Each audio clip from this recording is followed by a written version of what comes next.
nggak diundang alias maling lagi mampir nih ke salah satu rumah ini, cekiders. Si maling roman-romannya udah paham banget nih sama kondisi sekitar rumah. Dengan pedenya, si maling kemudian mengangkut beberapa kursi yang berada di halaman rumah.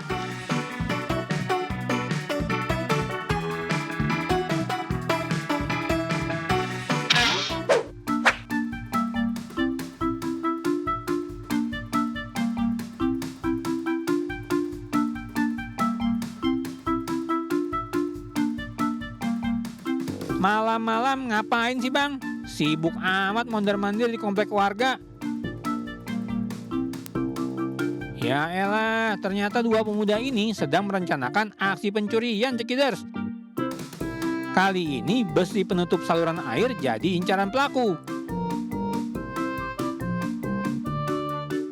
Dengan tangan kosong, pelaku langsung mengangkut besi penutup saluran air ke atas motornya. Wadidaw, cekiders, zaman sekarang besi aja udah jadi sasaran aksi pencurian. Jadi mesti waspada ya.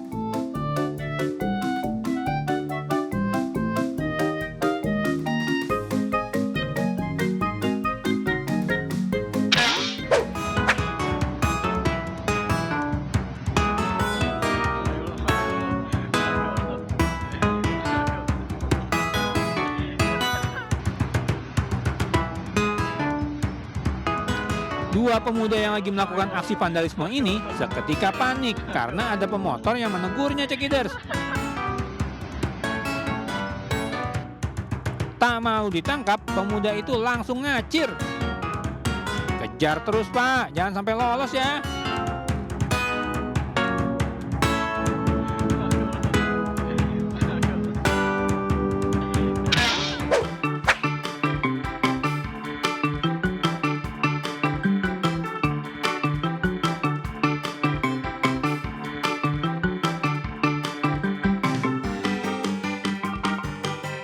Waduh, aksi maling motor di Jakarta Utara ini super nekat banget, cekiders. Saking mau mencuri motor, itu maling sampai kudu masuk ke dalam rumah korbannya. Udah gitu, dengan santuinya motor curian dibawa keluar dengan cara didorong.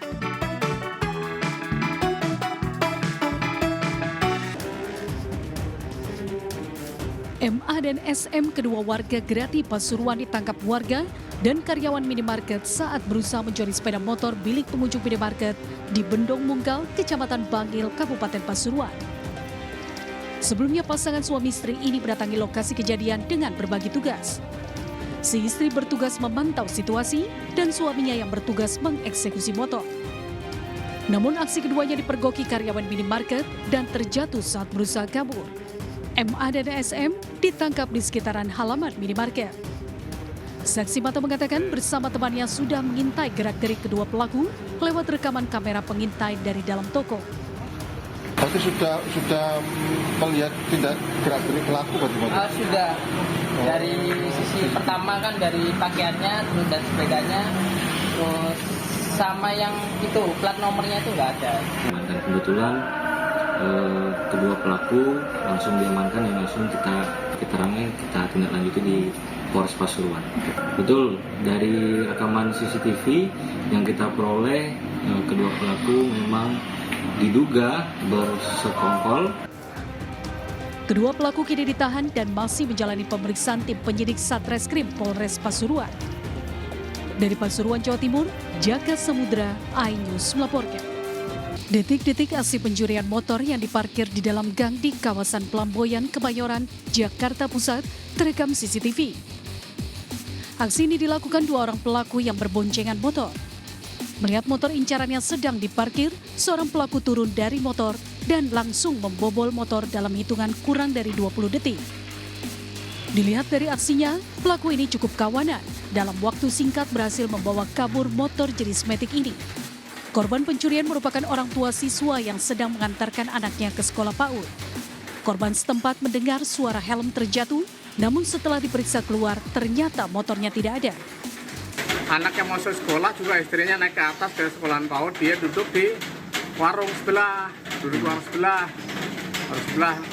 Nggak lama kejadian dia bunyi suara helm jatuh, dikirain helm dia jatuh. Ternyata itu motor udah dicuri dengan posisi helmnya ditinggal gitu. Berbekal rekaman bukti CCTV, korban langsung melaporkan kasus pencurian ini ke polisi. Kasus curanmor ini selayaknya menjadi perhatian para pemilik kendaraan untuk mencegah adanya tindak pencurian. Gunakan selalu pengaman tambahan untuk mempersulit aksi pelaku tindak kejahatan. Di Jakarta, Riston Sanjaya, iNews melaporkan. Seorang lansia yang tengah berjalan sendirian di gang sepi di Kabupaten Semarang, Jawa Tengah menjadi korban penjambretan. Pelaku merampas tas korban yang berisi ponsel dan uang tunai. Inilah rekaman pengawas CCTV yang merekam aksi penjambretan dilakukan seorang pengendara motor terhadap warga yang tengah berjalan kaki. Pelaku yang membuntuti korban dari arah belakang langsung merampas tas korban hingga membuat korban jatuh terjungkal. Dengan berbekal rekaman CCTV yang tengah viral di media sosial, aparat Satreskrim Polres Semarang akhirnya berhasil meringkus pelaku. Pelaku bernama Edi Kabul dibekuk di rumahnya di Kecamatan Banyumanik, Kota Semarang. Pelaku mengaku terpaksa menjambret karena ingin memiliki telepon genggam yang tak sanggup dibelinya. Tersangka ini mengaku baru pertama kali ini melakukan kegiatan tersebut ataupun tindak pidana tersebut baru pertama kali dilakukan oleh tersangka dengan maksud mengapa dia mengambil ataupun melakukan kejadian ini dengan maksud untuk memiliki handphone yang dimiliki oleh korban. Dikarenakan apa? Si tersangka ini sendiri tidak memiliki handphone sebelumnya. Selain sepeda motor yang digunakan pelaku saat beraksi, petugas berhasil mengamankan barang bukti milik korban, yakni sebuah tas, 1 unit ponsel, dan sejumlah uang tunai. Akibat perbuatannya, pelaku terancam hukuman maksimal 9 tahun penjara. Dari Kabupaten Semarang, Jawa Tengah, Lurisa Lulu, iNews melaporkan. Pemirsa, banjir masih merendam 86 desa di Kabupaten Indragiri, Hulu Riau. Korban banjir mulai terserang penyakit gatal-gatal, demam, batuk, dan pilek. Sementara di Sintang, Kalimantan Barat, menyikapi kondisi banjir yang terus meluas, Dinas Pendidikan dan Kebudayaan Kabupaten mengeluarkan surat edaran belajar di rumah bagi sekolah yang terdampak banjir.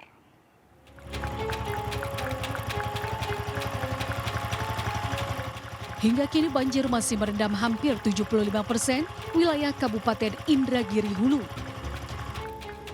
Banjir terparah terjadi di Desa Rawa Sekip dan Desa Rawa Asri, Kecamatan Pula Cinaku, Indragiri Hulu. Ratusan rumah terendam banjir dengan ketinggian air bervariasi antara setengah meter hingga lebih dari 1 meter. Pemerintah setempat bersama pihak kepolisian mendatangi dan memberikan bantuan paket sembako kepada warga yang terdampak banjir.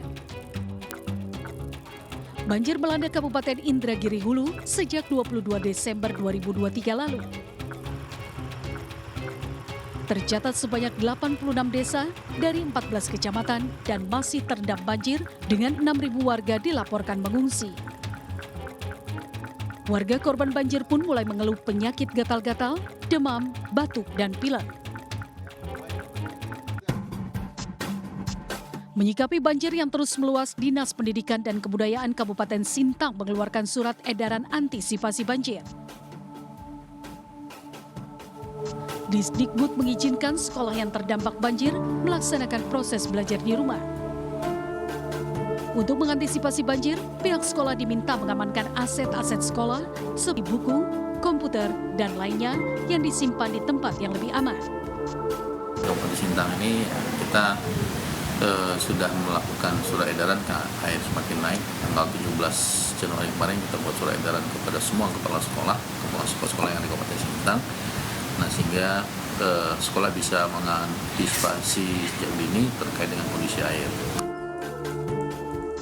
Dinas Pendidikan menghimbau seluruh sekolah agar segera melaporkan jika sekolah terdampak banjir.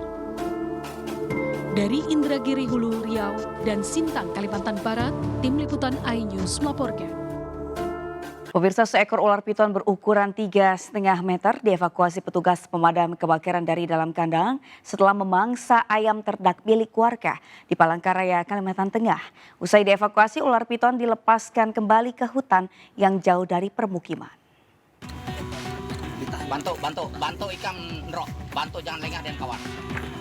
Tim rescue damkar mengevakuasi seekor ular piton berukuran 3,5 meter dari dalam kandang ternak di Jalan Giopos 14, Kecamatan Jekan Raya, Palangkaraya, Kalimantan Tengah.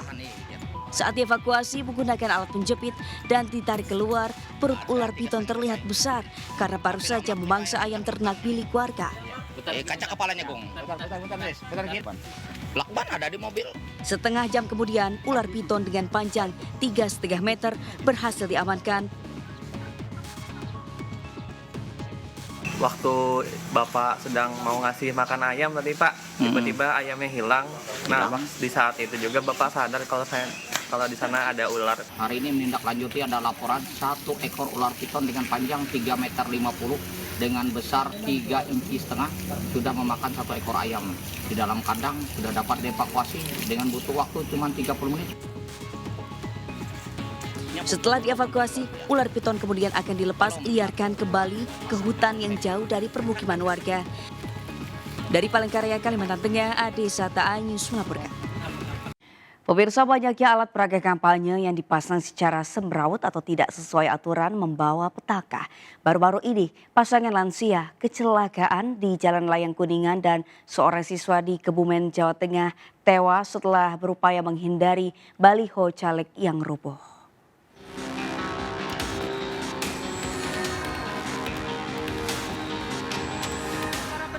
Sepasang kakek dan nenek ini terluka setelah mengalami kecelakaan tunggal. Mereka tersangkut alat peraga kampanye salah satu partai. Kakek dan nenek ini terjatuh di flyover Kuningan, Mampang, Jakarta Selatan. Akibat luka parah, keduanya langsung dibawa ke rumah sakit. Kejadian ini langsung ditanggapi Panwaslu. Panwaslu akan berkoordinasi dengan Bawaslu Pusat dan nantinya Bawaslu Pusat akan menghubungi ke pihak parpol soal pemasangan APK yang membahayakan ini. Sementara itu di Kebumen, Jawa Tengah, seorang siswi SMK tewas setelah terjatuh dan tertabrak kendaraan lain saat menghindari baliho caleg yang roboh. Warga langsung mengevakuasi korban ke rumah sakit. Sementara pengamat tata kota Universitas Trisakti, Nirwono Yoga mengatakan kasus semrawutnya APK harus ditangani serius agar tidak ada pengendara yang menjadi korban. Pemerintah hingga aparat TNI Polri diminta untuk membantu Bawaslu menertibkan APK semrawut yang penempatannya tak sesuai aturan. Bawaslu harus berani memberi sanksi kepada caleg dan partai politik yang tidak mematuhi aturan. Perlu dukungan dari pemerintah daerah, dalam hal ini kepala daerah, dan juga tentunya pihak berwajib, dalam hal ini kepolisian, dan juga aparat TNI, jika dimungkinkan bersama dengan parpol, untuk memperkuat, paling tidak mendukung atau membantu Bawaslu untuk bersama-sama menertibkan seluruh APK. Pemasangan APK sendiri telah diatur dalam peraturan KPU nomor 15 tahun 2023. Di mana APK dilarang dipasang di halaman, pagar, dan tembok tempat ibadah, rumah sakit, tempat pendidikan, dan gedung pemerintahan yang dapat mengganggu ketertiban umum. Tim Liputan iNews melaporkan. Calon Presiden nomor urut 3 Ganjar Pranowo menggelar kampanye dengan berdiskusi bersama milenial desa di Ponorogo, Jawa Timur. Ganjar berpesan agar generasi milenial meski di desa harus mampu meningkatkan produktivitas dengan teknologi informasi yang tersedia.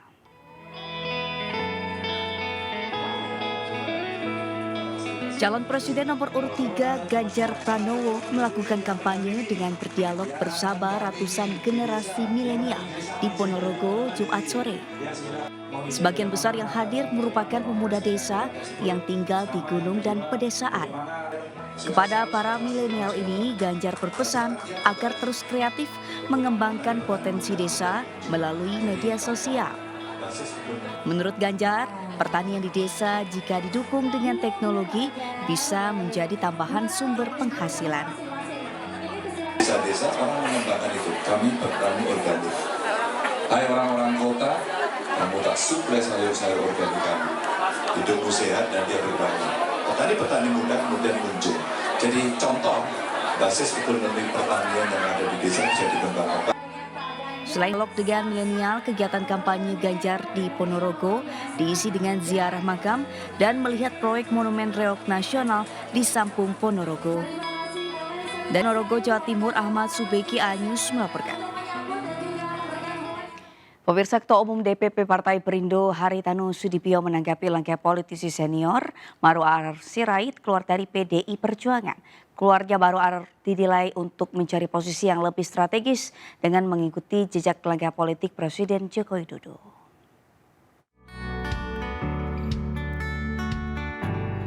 Keluarnya politisi senior Maru Arar Sirait dari PDIP pimpinan Megawati Soekarno Putri mendapat sorotan dari berbagai pihak tak terkecuali Partai Perindo. Ketua Umum Partai Perindo Haritanu Sudibyo menilai keluarnya Maru Arar dari PDI Perjuangan merupakan hal yang wajar. Menurut HT, Maru Arar memiliki kedekatan dengan Presiden Joko Widodo. Pak Ara itu sangat dekat dengan Pak Jokowi. Lah Pak Jokowinya kan kita tahu posisinya di mana, ya kan. Jadi kalau Pak Ara terus keluar dari PDIP itu ya wajar. Apalagi kan beliau kan di pemerintahan juga enggak, anggota DPR juga enggak masuk waktu itu kan. Jadi ya nggak ada pilihan lain, ya kan. Terus di TPN juga tidak ada, ya kan, nggak ada pilihan lain ya. Tentunya dia keluar dari PDIP untuk mencari posisi yang mungkin lebih strategis buat beliau. Maru Arar Sirait mengumumkan mundur dari PDI Perjuangan pada Senin 15 Januari 2024. Usai mengunjungi kantor DPP PDIP di Menteng, Jakarta Pusat. Maru Arar mengaku telah berpamitan dengan Ketua Umum DPP PDIP Megawati Soekarno Putri dan para petinggi partai. Tim Liputan iNews melaporkan.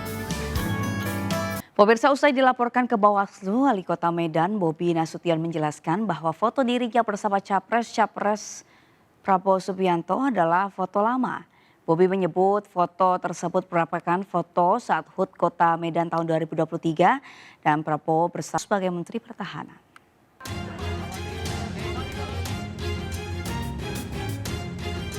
Wali Kota Medan Bobi Nasution membenarkan foto dirinya bersama calon presiden nomor urut 2 Prabowo Subianto usai dilaporkan Tim Hukum Nasional atau THN Amin Sumatera Utara ke Bawaslu Sumut.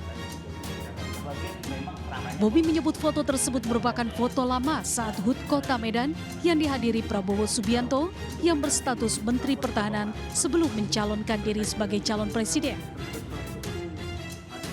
Bobi berjanji akan mencopot semua baliho di Kota Medan yang tidak aturan dan melanggar zona yang sudah ditentukan Bawaslu. Dalam foto yang dilaporkan tersebut tak hanya Prabowo, ada juga foto Presiden Joko Widodo dan Ketua Tim Kampanye Daerah atau TKD Prabowo Gibran Sumut, Ade Jona Prasetyo. Berkaitan foto Bapak HUT sama Pak Prabowo ya? Iya, sama Capres Foto Bapak sama Pak Prabowo. Tahun lalu. Enggak tahu ya, tahun lalu 2003 Pak. Itu laporan. Memang Pak Prabowo sudah jadi Capres. Ada foto Bapak. Iya, foto saya dengan saya belum lihat yang detail ya, tapi kalau tahun lalu, foto tahun lalu, memang tahun lalu Pak Prabowo sudah jadi Capres. Pertanyaan saya. Sebelumnya seorang warga yang didampingi tim hukum Amin Sumut melaporkan Bobi Nasution ke Bawaslu Sumut. Bobi dinilai melanggar Undang-Undang Nomor 7 Tahun 2017 tentang Pemilu. Dari Medan, Sumatera Utara, Ahmad Ridwan Nasution, iNews melaporkan. Pemirsa, calon presiden nomor urut 1 Anies Baswedan memulai rangkaian kampanye di Batam, Kepulauan Riau dengan menyapa para pedagang dan relawan di Pasar Tos 3000 Jodoh Jumat siang. Kedatangan Anies Baswedan di Pasar Tos 3000 Jodoh Lubuk Baja, Kota Batam ini disambut meriah dari para pendukungnya serta relawan yang telah memadati area pasar sejak Jumat pagi. Bahkan para pendukung Anies terlihat rela berdesak-desakan hanya untuk dapat menyalami dan bersuah foto dengan Anies yang didampingi oleh istrinya Ferry Farhati. Selain itu, warga mengaku Anies merupakan sosok pemimpin yang menyenangkan. Dalam kunjungannya, selain menyapa warga, Anies juga sempat mensosialisasikan program Bansos Plus yang merupakan salah satu program unggulan dari paslon Anies Mohaimin. Kepala Pusat Penerangan TNI Maijen TNI Nugraha Gumilar mengatakan bahwa prajurit TNI harus tetap bersikap netral dalam menghadapi pemilu 2024. Menurut Kapuspen TNI, hal tersebut wajib dilakukan demi menjaga kondusivitas agar pemilu tetap damai. Kepala Pusat Penerangan TNI Maijen TNI Nugraha Gumilar menyampaikan pesan dari Panglima TNI Jenderal TNI Agus Subianto kepada para prajurit dalam menghadapi pemilu serentak 2024. Gumilar mengatakan Panglima TNI telah berpesan bahwa prajurit TNI untuk tetap bersikap netral dan menjaga kondusivitas agar pemilu tetap damai serta berlangsung demokratis. Hal ini dikarenakan tugas para prajurit TNI selepas pemilu akan tetap berlangsung seperti biasa. Tentunya sudah berkali-kali Bapak Panglima TNI menegaskan bahwa pesta demokrasi ini adalah pesta rakyat yang harus kita jaga, dan kami dari TNI yang merupakan salah satu komponen bangsa punya kewajiban yang sudah tegas dikatakan bahwa kita harus netral agar pelaksanaan pemilu ini bisa berjalan dan damai. Pencoblosan pemilu akan digelar pada 14 Februari 2024 mendatang. Dari Jakarta, Giselia Nurrahma, Laksana iNews melaporkan. Pemirsa, setelah menunggu lebih dari 2 tahun, film karya rumah produksi MNC Pictures berjudul Petualangan Anak Penangkap Hantu akhirnya tayang di layar lebar. Film bergenre horor komedi ini akan tayang perdana pada tanggal 18 Januari di seluruh bioskop di Indonesia.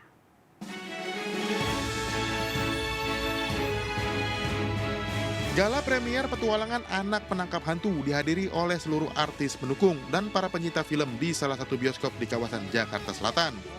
Film produksi MNC Pictures, garapan sutradara Jose Purnomo ini mengangkat keseruan dan petualangan anak-anak. Diadaptasi dari novel karya penulis Asma Nadia, film ini sangat cocok menjadi tontonan bagi keluarga Indonesia. Ini nggak ada menyangkut pautkan dengan horor sama sekali, mungkin karena ada hantu di judul filmnya, jadi terasa seperti film horor, tapi ini sama sekali bukan film horor. Ini adalah film kids adventure, di mana yang udah lama banget nggak ada di bioskop Indonesia. Adalah kids adventure, jadi anak-anak yang berpetualangan untuk mencari kebenaran di sebuah desa. Pokoknya ada teka-tekinya, kalian juga bisa ngerasa deg-degan, bisa ngerasa sedih mungkin ya, terus seneng juga karena akhirnya kita berhasil gitu. Diperankan oleh aktor-aktor ternama tanah air, film ini dikemas untuk dapat memberikan edukasi kepada anak-anak untuk berpikir logis, bermental kuat, dan berani melawan rasa takut. Dari Jakarta, Galuh Pandu Guntur Zulkarnadi, iNews melaporkan.